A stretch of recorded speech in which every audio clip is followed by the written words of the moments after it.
세상이 너희를 미워하면 너희보다 먼저 나를 미워한 줄을 알라. 너희가 세상에 속하였으면 세상이 자기의 것을 사랑할 것이나 너희는 세상에 속한 자가 아니요 도리어 내가 너희를 세상에서 택하였기 때문에 세상이 너희를 미워하느니라. 내가 너희에게 종이 주인보다 더 크지 못하다 한 말을 기억하라.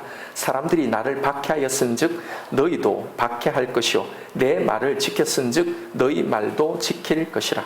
그러나 사람들이 내 이름으로 말미암아 이 모든 일을 너희에게 하리니 이는 나를 보내신 이를 알지 못함이라. 내가 와서 그들에게 말하지 아니하였더라면 죄가 없으려니와 지금은 그 죄를 핑계할 수 없느니라. 나를 미워하는 자는 또 내 아버지를 미워하느니라. 내가 아무도 못한 일을 그들 중에서 하지 아니하였더라면 그들에게 죄가 없으려니와 지금은 그들이 나와 내 아버지를 보았고 또 미워하였도다. 그러나 이는 그들의 율법에 기록된 바 그들이 이유 없이 나를 미워하였다 한 말을 응하게 하려 함이라. 내가 아버지께로부터 너희에게 보낼 보혜사 곧 아버지께로부터 나오시는 진리의 성령이 오실 때에 그가 나를 증언하실 것이요 너희도 처음부터 나와 함께 있었으므로 증언하느니라. 아멘. 우리는 예수님이 당신이 잠시 떠나가지만 너희를 결코 홀로 두지 않을 것이고 성령을 보내겠다라고 말씀하시면서 당신이 다시 올 때까지 내가 보내는 이 성령과 너희가 무엇을 해야 하는지를 설명하시는 내용을 지금 계속 살펴보고 있습니다.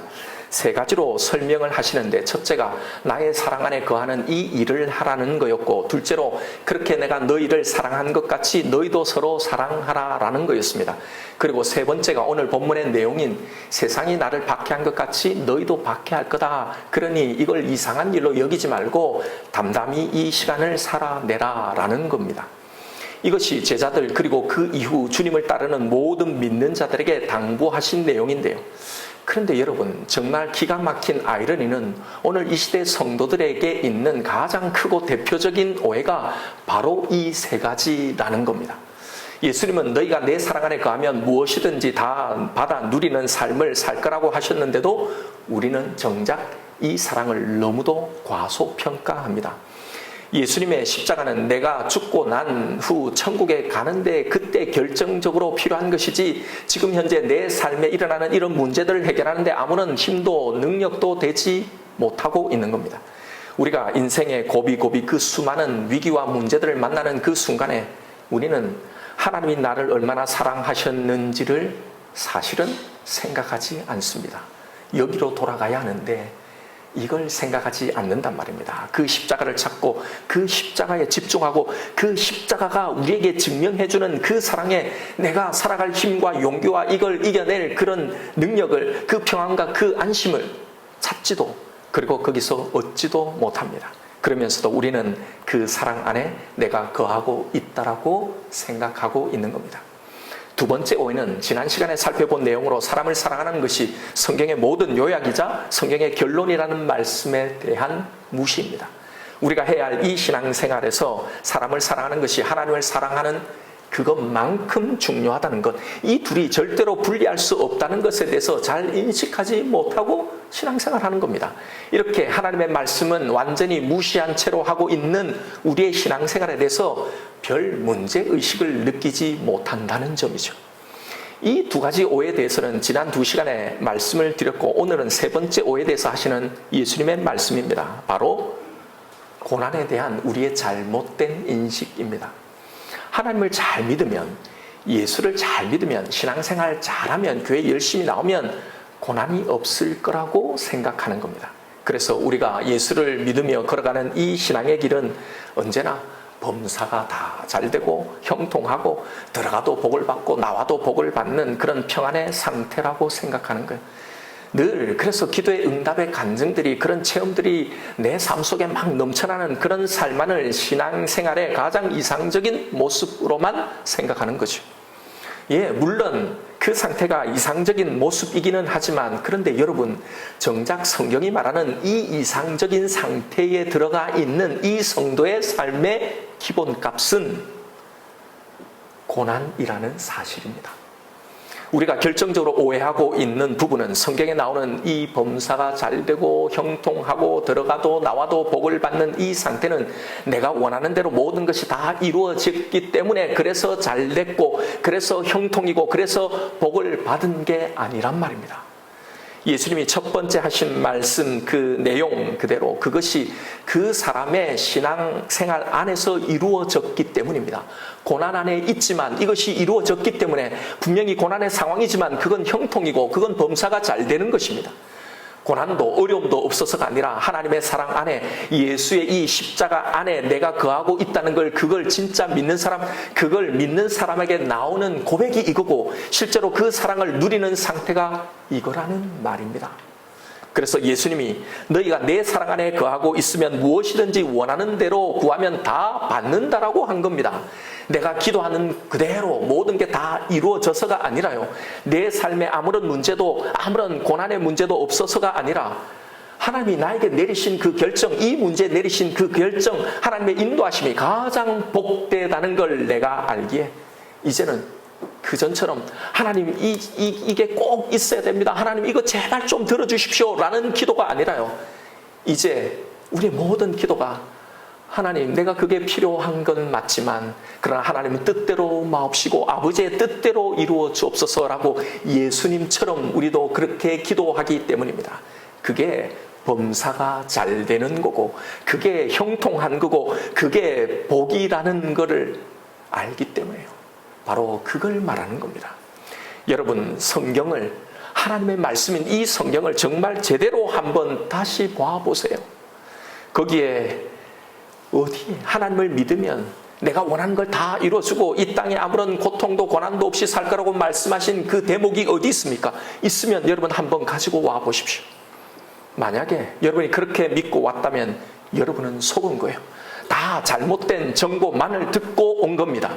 오히려 성경에는 믿는 자가 예수를 따르는 그 제자가 당해야 하는 이 고난에 대해서 그게 있기 때문에 그걸 준비시키는 말씀들로 온통 가득 차 있습니다. 성경은 정말 놀랍도록 정반대의 말씀으로 가득 차 있는 거예요. 지금 하는 이 대표적인 말씀들을 한번 보십시오.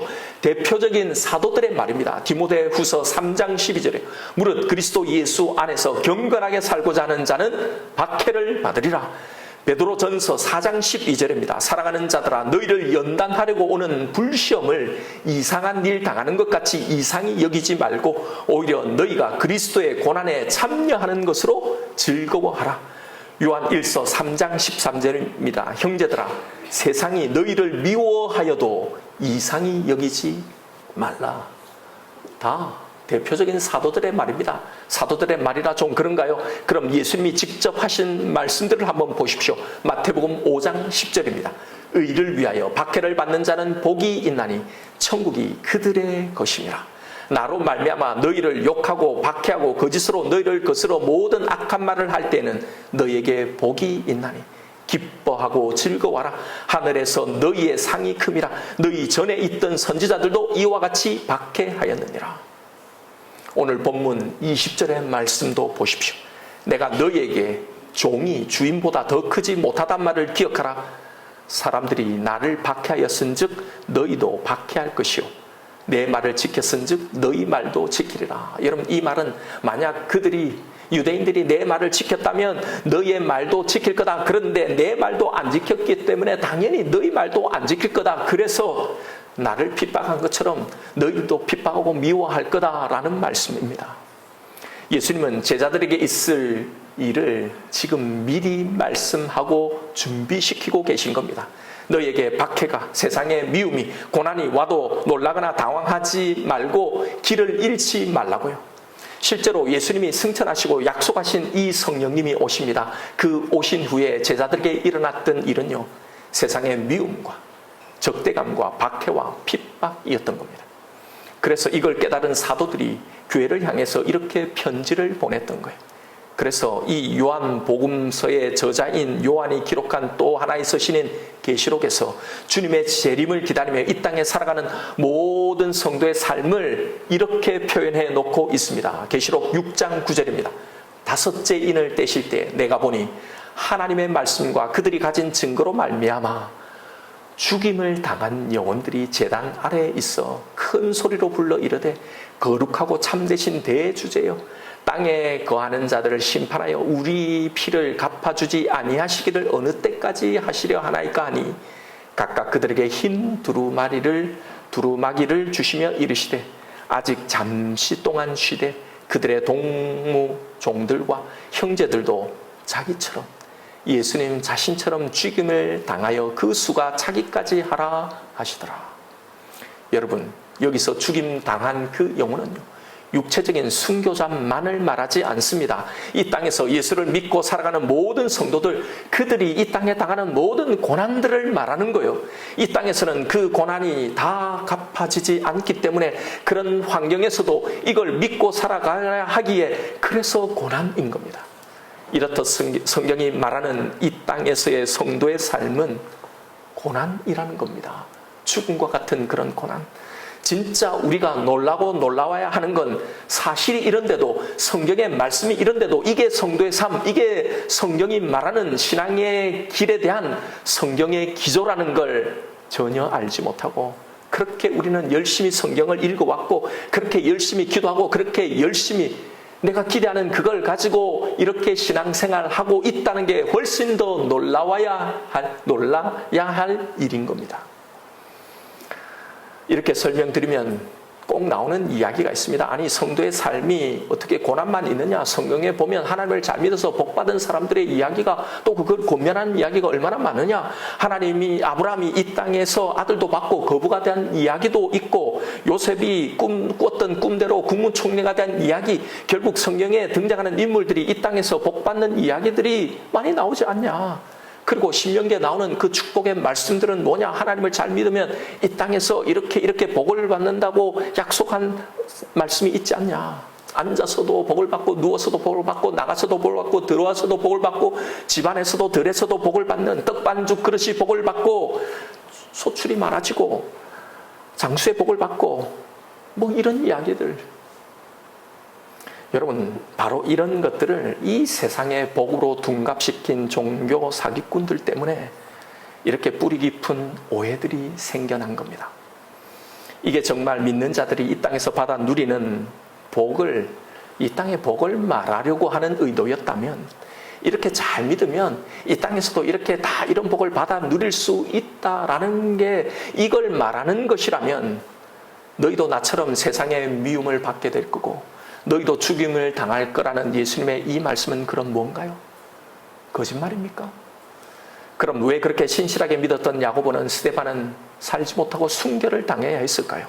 왜 바울은 그렇게 자신의 병을 낫게 해달라고 기도했는데도 거절을 당했는지, 왜 사도들과 당시의 교회와 성도들은 예수를 믿는 것 때문에 순교를 당하고 세상을 몰수를 당하고 평생 어렵게 가난하게 그렇게 살아야 했는지, 왜 빛 하나 들어오지 않는 그 카타쿰 지하동굴에서 수십 년, 수백 년을 그렇게 신앙생활하며 살아야 했는지를 설명해야 합니다. 오늘 이 시대도 왜 예수를 그렇게 믿는데도, 그렇게 간절히 기도했는데도 끝내 그런 간절한 그 문제가 해결되지 않는지를, 왜 병을 고치지 못하고 끝내 하나님을 진짜 믿는데, 치유의 하나님을 믿는데 임종을 맞이해야 하는지를 설명해야 합니다. 예, 성경에 이 땅의 복을 받은 사람들의 이야기가 분명히 나옵니다. 아브라함과 야곱과 요셉도 다 거부가 되죠. 그런데 여러분, 이 인물을 통해 보여주시려는 건요, 제가 이 몇 번 설명을 드렸습니다. 이건 우리의 궁극적인 복은 사실은 이 땅에 있지 않아요.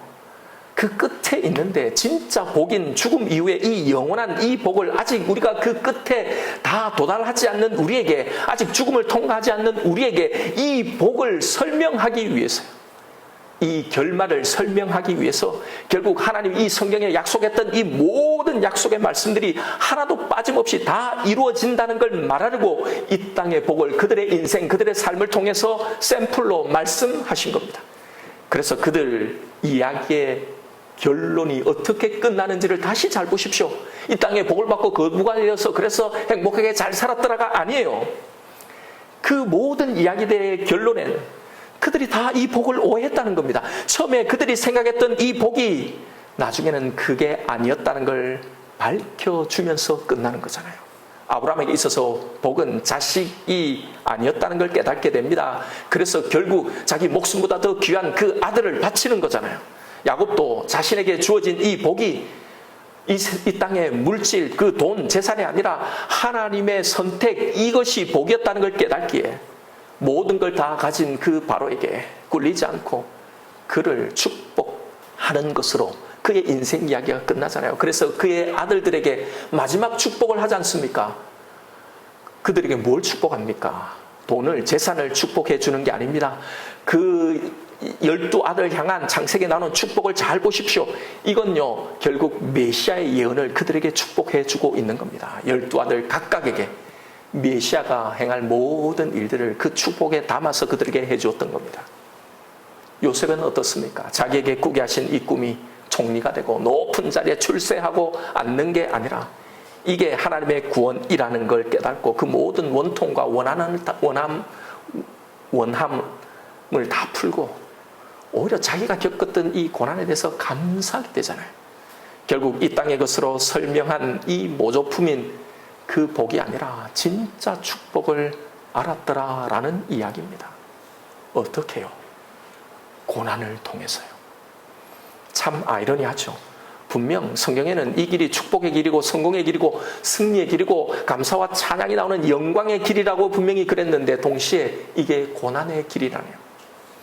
여러분 이렇게 생각을 해봅시다. 광산에서 막 캐낸 다이아몬드 원석이 있다고 생각해 보십시다. 다른 흙들과 다른 돌들이 막 여기저기 잡동사니가 불순물들이 다 섞여 있어요. 그래서 그렇게 투명해 보이거나 그렇게 반짝해 보이지 않습니다. 그냥 아무렇게나 뭉쳐놓은 유리 덩어리처럼 보이죠. 여러분 그런데 그걸 그렇다고 아무것도 아니라고 우리가 버리나요? 아니죠. 여전히 그건 그대로 보석인 겁니다. 다만 이 보석이 우리가 아는 그 다이아몬드가 되기 위해서는 원래 자기에서 잘려 나가고 깎이고 무수히 많은 다듬어짐을 통해서 그렇게 되는 겁니다. 우리의 신앙의 여정도 마찬가지예요. 고통의 길, 고난의 길이지만 바로 이 과정을 통해서 그 찬란한 진가가 발휘가 되는 겁니다. 내가 받은 이 복이 어떤 복인지를 진짜 알게 되기 때문이죠. 그래서 고난의 길이지만 동시에 이건 축복의 길이고 영광의 길이 되는 겁니다. 그래서 이 길을 알고 이 길의 목적지가 어딘지를 알고 우리는 걸어가야 하는 겁니다.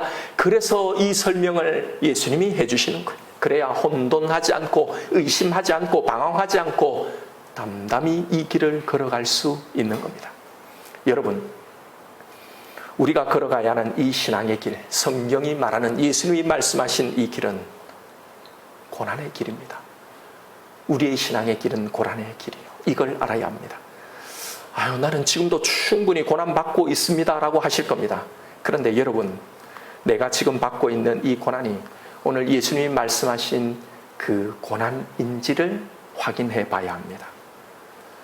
실은 바로 오늘 이 말씀을 드리려고 하는 겁니다. 고난에는 종류가 있습니다. 다 죽을 것처럼 힘든 똑같은 고난이긴 하지만 그러나 지금 내가 겪고 있는 이 고난이 예수님이 여기서 말씀하신 그 고난과는 아무 상관이 없는 고난일 수 있기 때문입니다. 오늘 말씀의 진정한 제자의 길에는 고난과 박해가 따른다고 했는데요. 세상이 미워한다고 했는데요. 그런데 여러분 그건 예수님을 믿음으로 그를 믿기 때문에 생기는 박해이지 내 잘못으로 인해 겪는 어려움이나 고난이 아닙니다. 간혹 이걸 잘못 생각하는 분들이 있습니다. 우리가 다들 이 땅의 삶이 녹록지 않고 또 어려움과 고난도 많기 때문에 지금 내가 지금 고난 가운데 있다라고 생각하는데요. 믿음 때문에 오는 핍박과 내 잘못으로 오는 어려움을 우리는 정확하게 분별해야 합니다. 자신의 실수, 내 부주의, 내 불성실, 내 게으름으로 인한 어려움을 하나님이 막으시고 하나님으로부터 오는 이런 어떤 고난, 연난이라고 생각하고 있는데 아닙니다. 여러분 술과 담배를 많이 하면 당연히 건강에 문제가 생깁니다. 건강으로 인해서 고난을 당합니다. 불성실하고 삶에 무책임하고 게으르면 경제적인 곤란을 겪기도 합니다. 물질로 인해서 고난을 당합니다. 어떤 유혹에 빠져서 기도 없이 경솔한 선택과 결정을 하게 되면 그 대가가 따라오죠. 그게 어떤 결정이든지 간에. 이런 고난들은 여기서 예수님이 말씀하신 하늘에 속한 자가 받는 고난과는 사실은 아무 상관이 없습니다. 예수님은 세상이 우리를 미워할 거라고 하셨습니다. 그런데 여러분, 우리가 당하는 그 세상의 미움들, 그런 질시들, 직장이나 내 친구들이나 사회에서 당하는 그런 미움들이요, 여기서 예수님이 말씀하신 미움과 상관이 없는 것일 수도 있습니다. 내가 정말 신실한 그리스도인이라서가 아니라 내가 이기적이기에 세상에서 왕따를 당하는 것, 우리가 잘못해서 욕을 먹고 미움을 받고 밉상짓해서 받는 그건 여기서 말하는 미움이 아닙니다. 하나님의 제자들이 받는 예수님 말씀하신 미움이 아니란 말입니다. 요즘 교회가 크리스찬들이 그리스도인의 이름 때문에 미움을 받는 것보다도요, 우리의 윤리적인 수준이 너무나 천착하고 한심해서 욕을 먹는 게 대부분이잖아요. 잘못하면 당연히 욕을 먹어야 하죠. 그리고 부끄러워해야 하죠. 우리와 교회의 잘못으로 당하는 고난을 핍박이라고 말하면 안 되는 겁니다. 고난을 크게 세 가지라고 나눈다고 했는데 우리에게 있는 또 다른 고난이 있죠. 두 번째는 우리를 진짜 보석으로 만들기 위한 훈련으로서의 고난입니다. 우리의 믿음과 성숙을 위한 연단과 같은 것들이죠. 물론 첫 번째 고난을 통해서도 이런 연단과 훈련이 일어납니다. 그 고난을 통해 나의 잘못을 깨닫게 하시고 이 대가를 지불하면서 우리가 바른 길로 가게 되고 그렇게 인도하시죠. 이건 비록 내 잘못으로 당하는 고난이긴 하지만 그것조차도 이게 진짜 우리가 당해야 하는 믿음의 고난이라서가 아니라 하나님의 긍휼 때문에 그것조차도 나를 바로 세우는 유익한 것으로 합력하여 선을 이루는 고난으로 만들어 가시는 겁니다. 여러분, 이렇게 이 모든 것이 우리의 신앙의 길에 존재하는 고난들입니다. 여기까지는 다 잘 알죠. 그런데 오늘 본문에서 예수님은 또 다른 고난을 말씀하고 계신 겁니다. 바로 우리가 예수에게 속했기 때문에 그것 때문에 있는 우리를 향한 세상의 미움입니다. 위의 고난들이 피동적이라면 지금 여기서 예수님이 말씀하시는 이 고난은 능동적입니다. 적극적으로 우리가 받아야 할 고난, 우리에게 예수님이 적극적으로 주문하시는 고난이란 말입니다. 예수에 속한 자에게 반드시 있어야 하는 고난입니다. 그 고난이 무엇일까요? 지금 그 고난을 설명드릴 건데 이것이 지금 나에게 내 삶에 내 신앙생활 속에 있는지를 한번 확인해 보세요. 예수님은 산상수훈에서 의를 위하여 핍박을 받는 자는 복이 있나니 천국이 저희 것임이라고 했습니다. 달리 말해 의를 위해서 핍박을 받는 자만이 천국 백성이라는 겁니다. 의를 위해서 핍박받지 않는 자는 복이 없다는 거예요. 여기서 의를 위하여 박해를 받는다는 것은 무엇을 의미할까요? 의를 위하여라는 말을 예수님은 뒤에서 좀 더 쉽게 설명했습니다. 나 때문에, 나로 말미암아라는 말로 등치시켜서 설명하셨어요. 고로 여러분, 의를 위해서 박해를 받는다는 것은 예수님을 위해서, 그의 복음을 위해서, 더 나아가 그 속에 담겨있는 하나님의 뜻과 그 계획을 위해서 고난을 받는다는 말입니다. 즉 예수님과 하나님에 대한 신뢰와 그 헌신, 그것이 고난을 받는 원인과 이유가 된다는 말이에요. 이렇게 하나님의 뜻과 그 의를 쫓아가는 그 삶에는 반드시 욕을 먹고 박해를 당하는 일이 반드시 일어난다는 겁니다. 반드시란 말이 이게 없으면 지금 내가 하나님의 뜻과 그 의를 쫓아가는 삶이 아니란 말입니다. 여러분, 지금 나의 삶 속에 이런 박해들이 있습니까? 이런 세상의 미움들이 현재 내 삶에 존재하고 있나요? 여러분, 이건 단순히 기독교에 가해지는 종교적인 탄압을 말하는 게 아닙니다. 하나님의 뜻과 그분의 명령을 쫓아 순종하며 살아갈 때 그로 인해 오는 모든 결과들을 말합니다. 그러니까 이 박해는 교회 다닌다고 내 종교가 기독교라고 다 있는 게 아니라 오직 예수에게, 하나님에게 속한 자에게만 일어나는 고난이라는 겁니다. 내 모든 결정과 선택이 내 생각, 내 계획, 내 당장의 유익이 아니라 하나님만이 내 모든 결정의 기준과 근거가 되는 그런 사람들에게만 일어나는 겁니다. 손해를 볼 줄 뻔히 알면서도 하나님의 뜻에 위배되는 걸 알기에 기꺼이 그걸 포기하는 믿음의 결정을 하는 것, 그로 인해 손해를 감수하는 것, 이것이 여기서 말하는 고난입니다. 세상에는 다 통용되는 방식이지만 말씀에 비춰 옳고 그름을 판단함으로 그 말씀을 쫓아갈 때 오는 세상의 불이익들입니다. 적당히 술 한잔 마시면서 전체적인 분위기를 맞춰가는 것도 능력으로 평가되는 이 세상의 문화, 직장의 문화 속에서 믿는 사람으로서의 정체성을 유지한다는 것은요, 보이지 않는 불이익을 감수하는 행위입니다. 2차, 3차 주로 이루어지는 이 음란한 세상의 문화를 거부하면 반드시 비난이 옵니다. 너는 얼마나 깨끗하냐 라는 비아냥의 시선이 돌아옵니다. 그러면 업무적으로 몇 배 노력을 해도 제대로 된 평가를 받기가 쉽지 않습니다. 더 좋은 연봉을 보장하는 직장이지만 주님을 섬기기 위해 주일 성수를 위해 포기함으로 오는 어려움들, 신앙만 아니라면 그런 고민을 할 필요도 없고 하지도 않아도 될 여러 가지 문제들, 또 결혼의 문제들, 믿음으로 결단하고 나아가지만 그 믿음대로 보상받지 못하는 내 삶의 모든 현실들, 바로 이런 것이 본문에서 예수님이 말씀하신 의를 위해 받는 고난들이란 말입니다. 그러므로 이런 고난과 박해는 세상보다, 사람보다, 돈보다 하나님만을 두려워하는 자들에게만 일어나는 일입니다. 왜요? 세상에 속한 자들에게는 이런 박해가 없기 때문입니다. 왜요? 같은 편이기 때문에. 그래서 무릇 예수 안에 경건하게 살고자 하는 자는 박해를 받을 거라라고 하신 겁니다.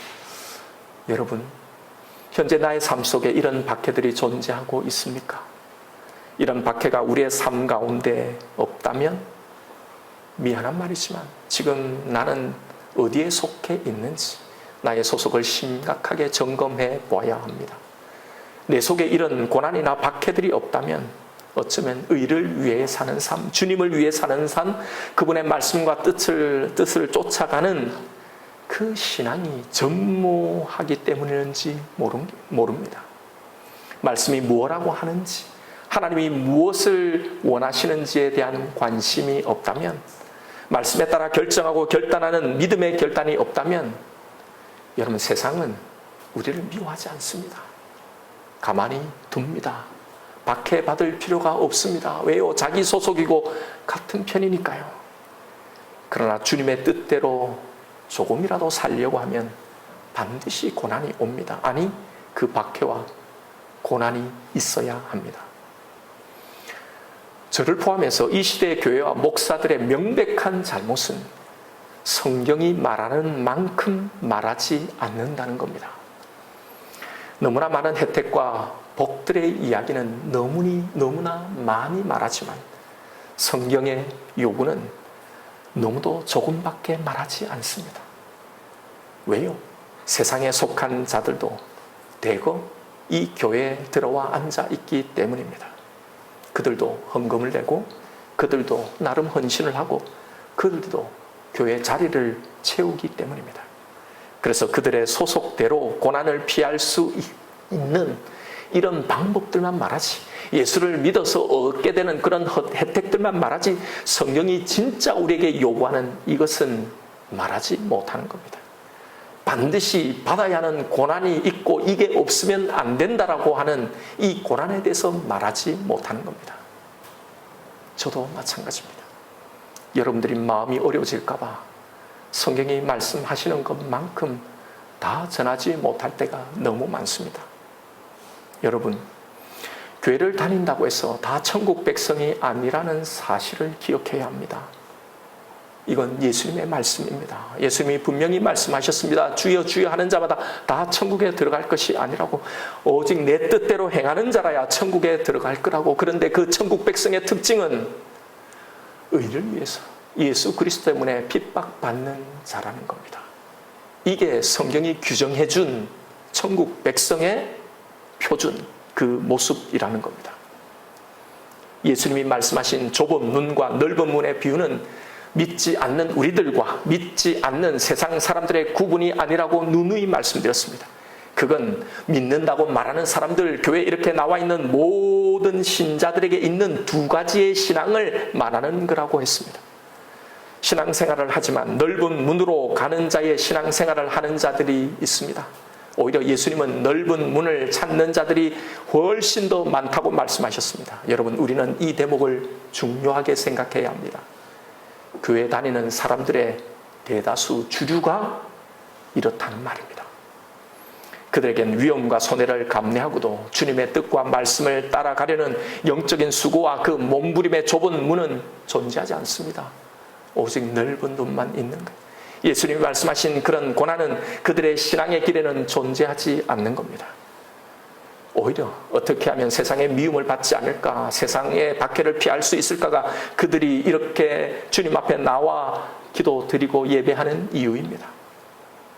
세상적인 어려움, 세상의 미움이 오면, 나에게 물질적인 손해가 오고 관계적인 어려움이 온다면 그 미움을 피해 언제든지 말씀에서 돌아서는 겁니다. 이것이 마태복음 13장에 나오는 4가지 땅의 비유에 나오는 결실하지 못한 땅의 비유입니다. 잠시 견디는 것 같습니다. 싹이 나고 잎이 납니다.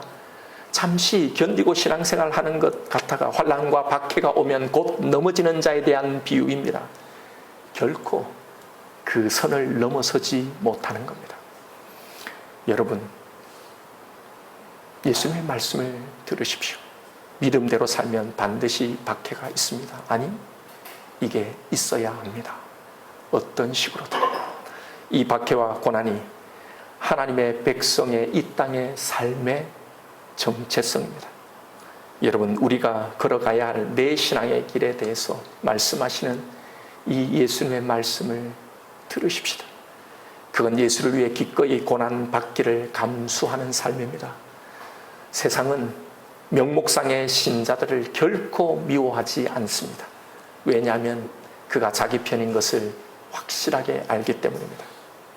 우리는요, 친절과 타협을 너무 쉽게 등치시키며 신앙생활을 합니다. 우리는 세상에서 내가 어디에 속했는지 내 소속을 드러내야 할 때 우리는 너무도 많이 참습니다.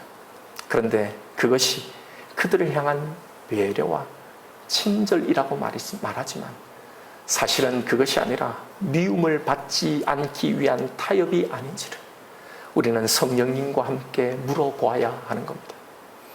친절하고 배려하고 세상을 우리는 사랑해야 하지만, 그러나 우리가 그들의 가치관과 그들의 삶의 방식에 나는 결코 동의할 수 없다는 걸 보여줘야 할 때가 옵니다. 그것이 우리의 삶 속에 반드시 있습니다. 만약 정말 우리가 예수에게 속한 자라면 내 소속을 드러내므로 미움받는 것에 대해 두려워하지 마십시다. 우리의 소속으로서 그 특색을 분명히 드러내야 합니다. 바로 그럴 때 오히려 그 미움은요, 내가 세상에 속하지 않고 내가 예수에게 속해 있다는 걸 보여주는 증거가 되는 것입니다. 여러분, 이제 우리 더 이상 나의 죄 때문에, 나의 인격적 부족함 때문에, 나의 부도덕함 때문에, 나의 이기심 때문에 세상의 미움을 받는 것이 아니라 오늘 여기서 말씀하신 진짜 하나님을 믿는 예수에게 속한 자에게 있어야 할 그 미움, 기꺼이 예수 때문에 미움 당하기를 자처하며 살아가십시다. 이것이 우리가 이 땅에서, 이 세상에서 살아내야 할 신앙생활입니다. 어렵지 않게 예수님이 분명히 말씀해 주셨습니다. 그러니 여러분, 지금 현재 내 삶의 영역 속에, 내가 관계 맺고 있는 모든 관계 속에 내 소속을 분명히 드러내야 할 것이 무언지를 보십시오. 그게 어떤 것인지를. 세상의 미움을 두려워하지 말고 그것을 피하지도 말고 기꺼이 예수님의 말씀처럼 예수 때문에 그 고난받는 이 신앙의 길을 우리가 자청해서 이 길을 걸어가시는 저와 여러분 우리가 되기를 주님의 이름으로 축원드립니다.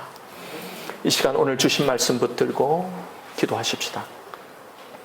이 시간 내 신앙생활 속에 무엇이 있는지를 보십시오.